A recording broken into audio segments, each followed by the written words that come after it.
Right, I'll just open up the Arduino IDE. I won't explain how to load this or get started with Arduino. There's many good videos on YouTube about that. Okay, this is the sketch I've written for the Nosewheel undercarriage. You need to include a couple of libraries. The first one is for the LEDs, fast LED, and then you need to set up a few variables for that to make it work. Note, I've only defined one LED, although there's two in the scheme of it. The reason is they both operate exactly the same. They're both white, they're both at full brightness, and they both come on and off at the same time, so they're actually wired in parallel on the actual model. The next library you need to include is the Servo Library, because I'm going to be driving servos from the Arduino, and you create the servo objects. I've got three of them: the retracts, the doors and the steering. I need a few variables, and I want to start my sequence at step 4, which is the state when the gear is down. Obviously, when you turn up to the flying field, you want when you switch on your receiver and transmitter, you want the gear to be down.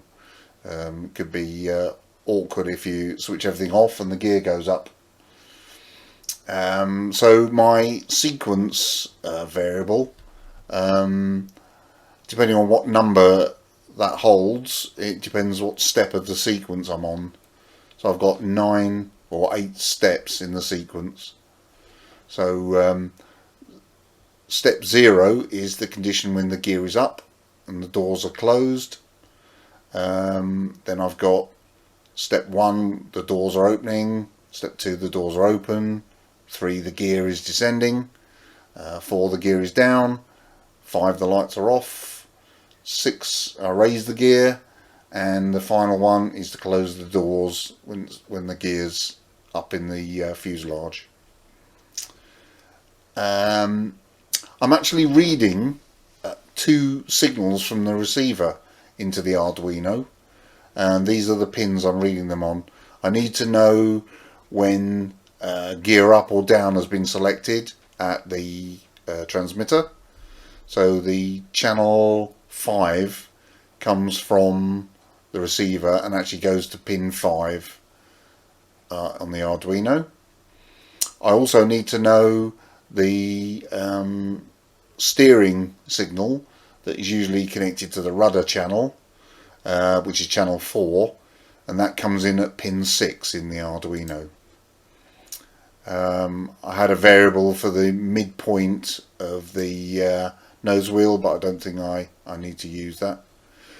This one I do need to use, this boolean, which can either be true or false, is the inhibit for the motion of the steering of the Nosewheel, so that when the gear is up, it doesn't rotate inside the aircraft, and it's nice and set straight to the mid position when the gear goes up, so it goes cleanly through the gear doors and into the nose cone.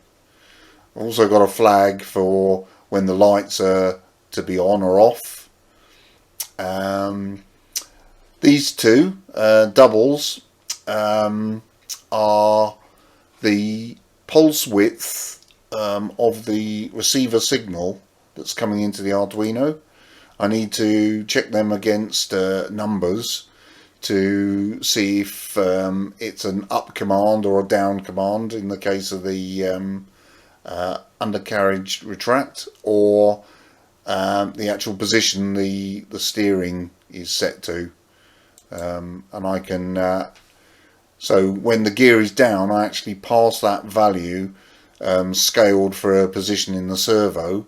I just pass it straight through the Arduino out to the servo on the other side.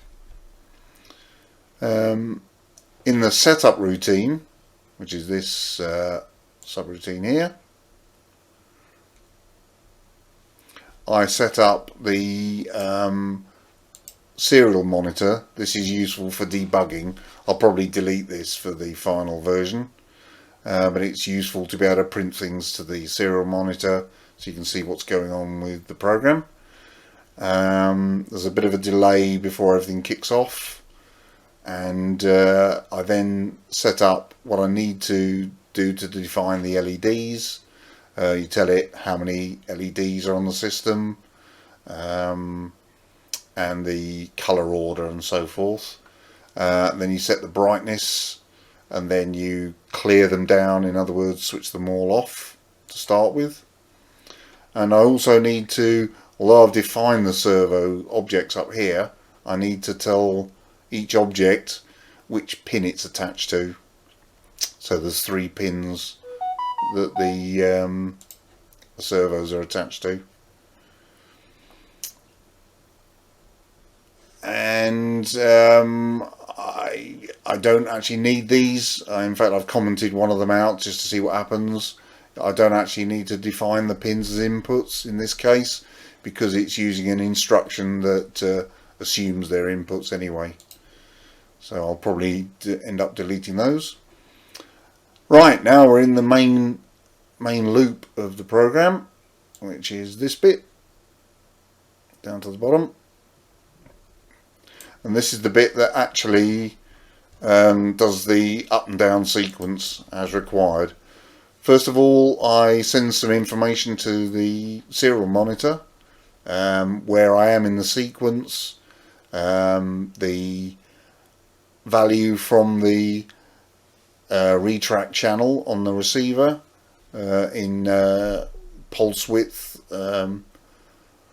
modulation signal, the state of the inhibit for the steering, and I'll probably delete those when I've finalised the sketch for the final model.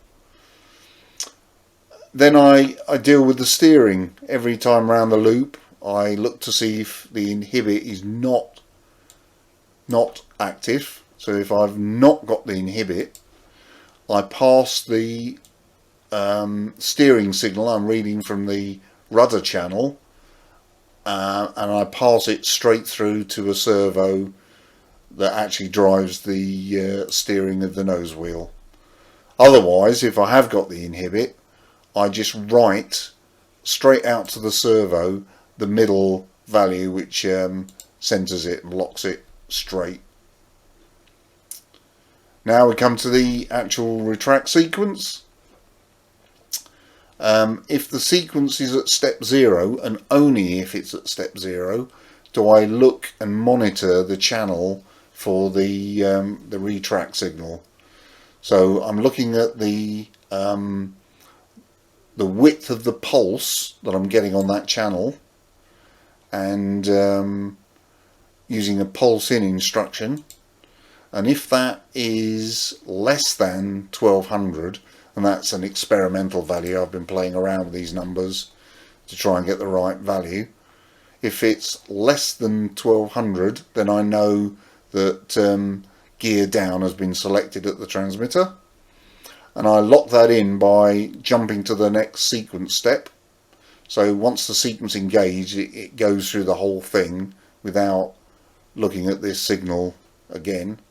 So it completes the down sequence before it'll allow another sequence to begin. So if sequence step is 1, the first action is to open the doors. Obviously the doors need to open before the gear can drop, so I write the 180 to the servo. I might have to adjust that number, it might be the wrong way around, or I might have to make it less than that. I'll have to see when I've done the wire connections from the servo to the actual doors themselves to see how they actually operate. I wait 2 seconds, then I go on to the next step of the sequence. So the next time around the loop, the sequence won't be 1, it'll be 2, so this bit won't get activated. So it'll drop onto the next bit. Right, if sequence equals 2, then I write 150 to the retract servo, and I found that these electronic retract units don't like a full value of 180. If you send it 180, it doesn't actually move. So through experimentation, I found that 150 is a reliable value to send it when you want it to lower the gear.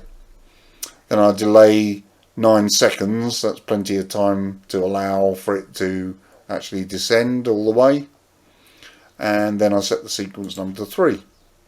Right, step 3.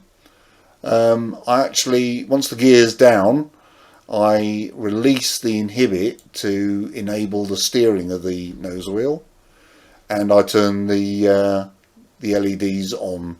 So I set them to white and then actually enable them, and they turn on. I then delay a second and set the sequence to stage 4. Now step 4 is actually the gear down sequence finished, and I can then look for an occurrence of the gear up signal from the transmitter, but only at this step when I know that the gear's fully down and finished with the down sequence. So again, I look at the with pulsing, I look at the width of the pulse from the receiver channel for the gear, channel 5 in my case. So that detects that I've selected gear up on the transmitter if that width is greater than 1500. Again, that's an experimental value that I found is quite reliable. I then lock in the sequence by jumping to the next step. So the up sequence has got to complete, and the next time around the loop it doesn't even look at this pulse width anymore. Right, so the first thing I do with the gear up sequence is I set the inhibit to true to disable the steering of the nose wheel, and I actually set the servo to the midpoint, so the wheel's pointing straight ahead, so it should come up cleanly into the nose bay. Delay for half a second, and then to set the lights to off, you set them to black and then enable them, so you're actually writing black to the LEDs to switch them off. I delay a second and then go on to step 6.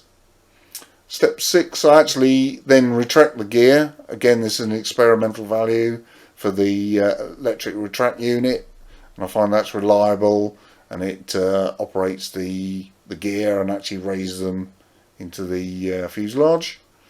I wait 9 seconds and then go on to the last step, which is step 7, which is to close the doors. So the last action is to write 0 to the door servo. Again, I might have to adjust that or turn it around the other way, but that should, with the wire linked to the actual hinge on the doors, should actually raise the doors after the gear's been raised into the fuselage. I then wait 3 seconds to let it all settle down, and then set the sequence step back to 0. So I'm right back to the top again, waiting for a down command from the transmitter. So that basically is the software.